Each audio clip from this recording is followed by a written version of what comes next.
at James in Ukraine, and afterwards founded the Nezaputny Foundation, Nezaputny Unforgettable in Ukraine, which is the only active organization in Ukraine that specializes exclusively in the issues of dementia.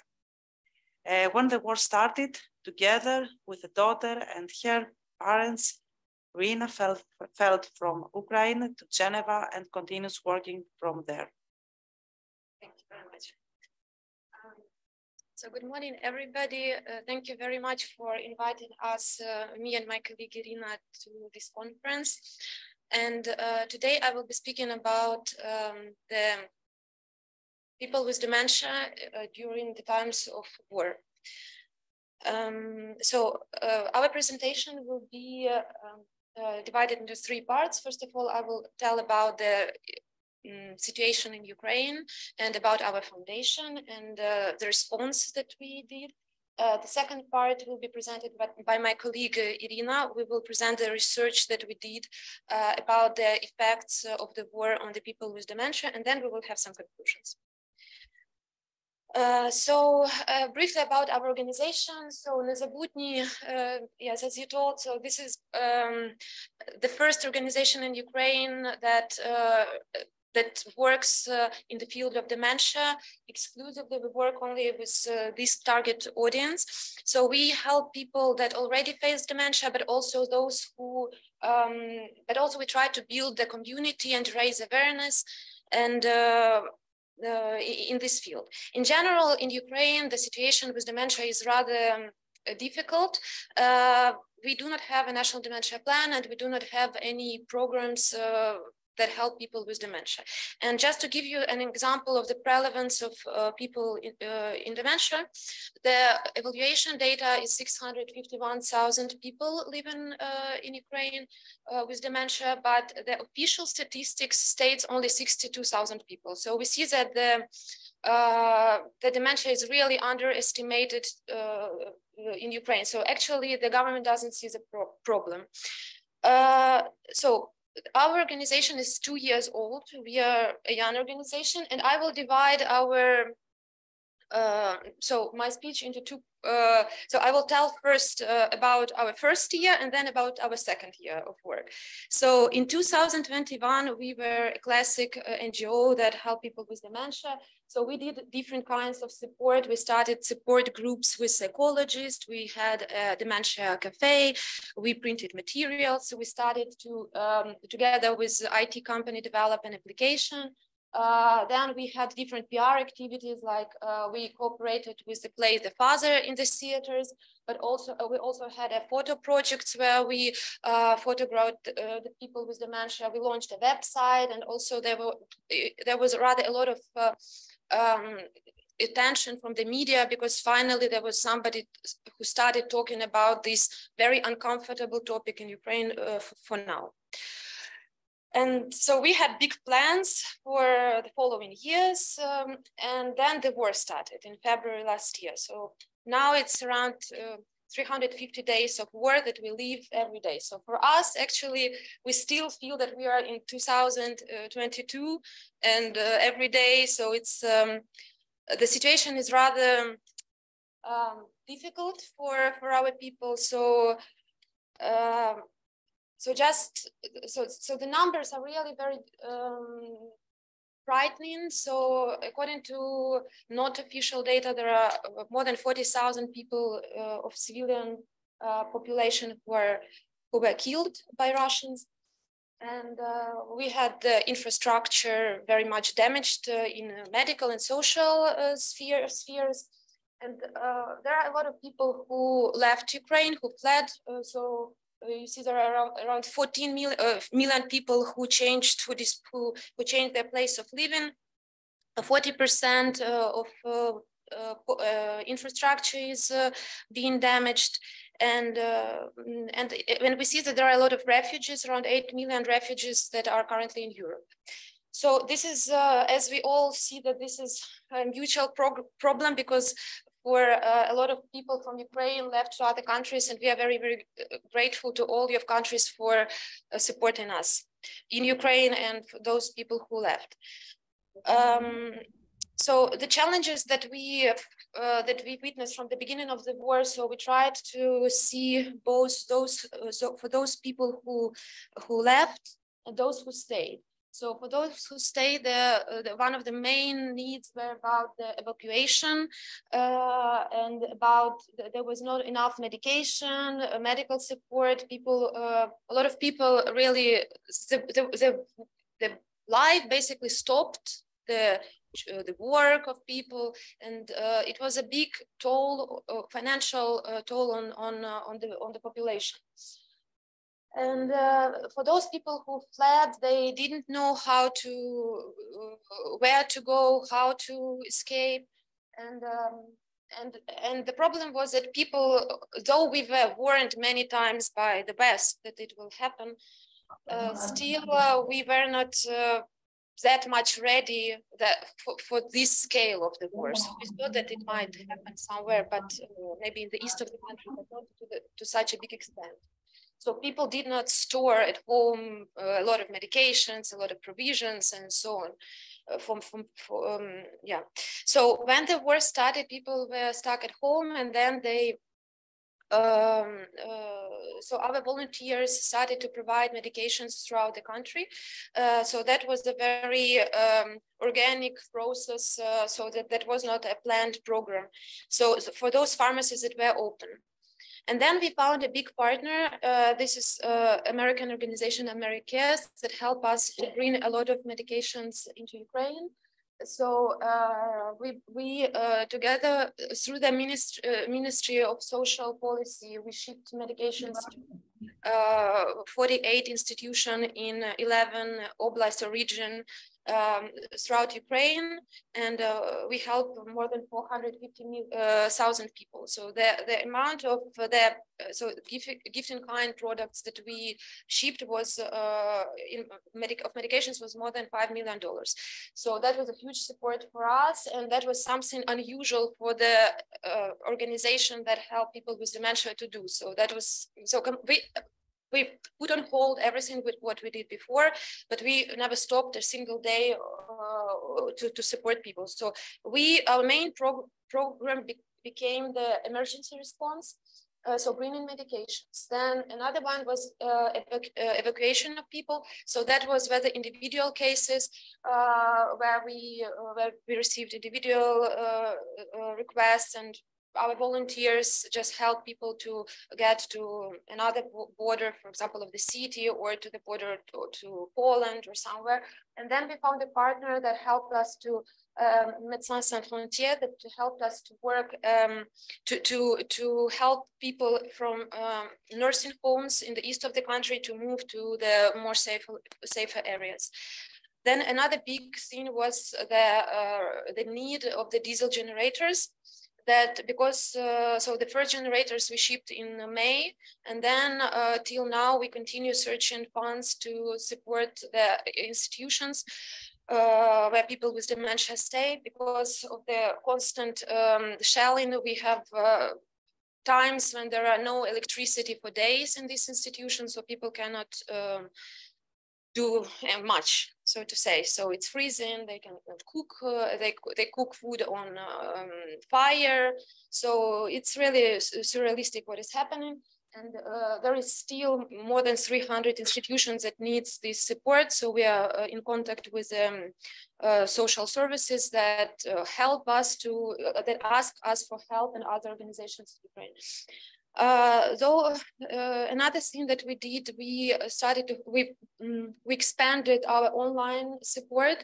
A lot of people were stuck at home, and you just can imagine those people who are people with dementia who stay at home, who hear the constant sirens, who hear shellings, who cannot go out at streets, and who changed their places of living or the people whom they lived with.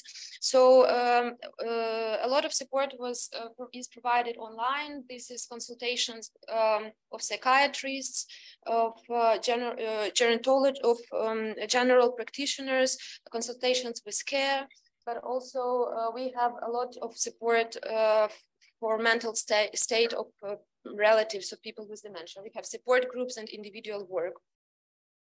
Also, we launched a special platform, which is called Nezabudny United, where people can receive help. So through these platforms, they can send their request for medication, for they need a consultation. And there is also a lot of useful information. For example, we update the map of the institutions, private institutions, where there are free places where people can go to stay, for a person with dementia to stay. Another thing was the National Dementia Plan, which I mentioned doesn't exist in Ukraine, but during this year, actually, we tried to use this this disaster actually to talk to our ministries about this. And thanks to ADI, we managed to start this process. So at the beginning of that last year, we had a call with, and there is Luis here, and there was Paula and Chris. So we had a call where there were two deputy prime ministers, So the Ministry of, so the Deputy Minister of Health and the Deputy Minister of Social Policy of Ukraine. They were present on the call, and they told that they're willing to develop a national dementia plan. And now we are waiting for the formalization of the working group that to start the plan. Just very quickly, that there is so I'm now located in Geneva, and just an example of what we did. So we shared these leaflets in the places where refugees come. So as soon as somebody with dementia comes, he's given this information about what support they can get in Geneva for such people, but also the contacts of Nezabudny. So if in your country somebody reaches out to you that there are refugees from Ukraine who came, please give us our contact, and we will try together help these people. So they're really very, very vulnerable at this time. And now I just want to pass the word to my colleague Iryna Zborovska, who is the project manager in Nezabudny Charity Foundation, and she came from Ukraine. She spent 48 hours on coming from Ukraine, and very briefly say. Thank you, Iryna. Hello, everyone. I'm happy to be here today and to present the results of our research that is called The Impact of the War on People with Dementia. And I'll try to be very brief. The main aim of this research was to analyze the effects of the war on people with dementia, as well as their carers, and also to identify the current problems and the current needs. And we conducted this study during June and August last year. That was the 4th and the 6th months of the full-scale war. We involved 30 formal and informal carers of people with dementia who stay and live at home. And the method we used was semi-structured telephone interviews. And the first thing we found out was the factors through which the war influenced the state of people with dementia. And the first factor was understanding of the context, which means if the person realizes that there is a war and responds to the news, or identifies that this is an air raid siren or else. Also, the second factor is the change of environment that includes movements to other places in order to evacuate and also back, and changing in caregivers. And the last factor is changes of everyday life and routine due to the lack of medications, hygiene products, food, and daily need to move to the safe place at home or to the shelter. We also found out that in 50% of cases, the condition of people with dementia had worsened, and it happened in two ways. There were new symptoms or behavior changes, and there were symptoms that worsened. And also we compared two groups of people, the first one where the symptoms had worsened, and the second one where there was no change. And you can see on the slide the number of factors that each group has faced. And it shows us that the more factors affect the lives of people with dementia, the higher is the risk that symptoms of dementia will get worse. That's why we suggest our informal and formal carers of people with dementia to try their best to minimize the effect of those three factors on people with dementia. For example, to keep the environment and to keep the daily routine at least partially the same. And we also identified the current needs of people with dementia and the carers to be ready to face them, to meet them, and to provide effective services and support for those people. And here you can see some like top needs. And the top 3 are medical examination, humanitarian aid, and also finding a nursing home. That's why we provide emergency response program and consultations my colleague mentioned before. And we also provide some recommendations for governmental and non-governmental organizations and volunteer groups, because we think and we are afraid of that nowadays, it's not just Ukrainian case, and everyone and every country should be prepared for different types of crisis, not just wars, but also environmental crisis and everything like that. And we should prepare and plan ahead our actions.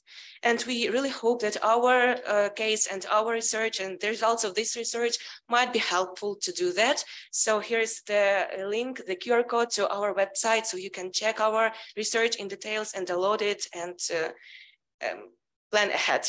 Thank you. Thank you, both of you. Yes, please. Thank you very much. Yeah. So just very briefly, I have one slide basically. So about if somebody would like to help Ukraine, or you know somebody who would like to help. So if you would like to join our researches, for example, because we would like to continue researching this topic, we will be very happy to cooperate with you. As well, the best possible support would be any kind of donations that will go to the medications, to the generators, to all the support we are given. Also, please help the refugees that are in your countries. They really are in a very difficult situation. And just even by sharing information about Ukraine, about not forgetting about Ukraine, we understand that people are probably already tired about this bad news every day. But this is the only way just to continue talking about it, supporting it. So the only way for us to win the war is to unite, because separately we cannot win the war. And this is a question of survival for us. So we ask just to please continue being with us, and this is also the way for our people with dementia to survive and to have a chance to live a good life. Thank you very much. Thanks, both of you, for this interesting speech about the war in dementia. I would like to ask you if there will be a meta-analysis in the future for the post-traumatic stress of people without dementia, if they provoke dementia after that, because they have many researches from this situation. Post-traumatic stress can provoke dementia in the future. We would be very happy to conduct or to participate in this research. In Ukraine now, mental health issue is one of the most discussed. There is an initiative of the First Lady, Olena Zelenska, who is under her name, the mental health program, national mental health program now is being developed. And there is also a mental health United Nations, WHO technical working group on mental health is in Ukraine, very active.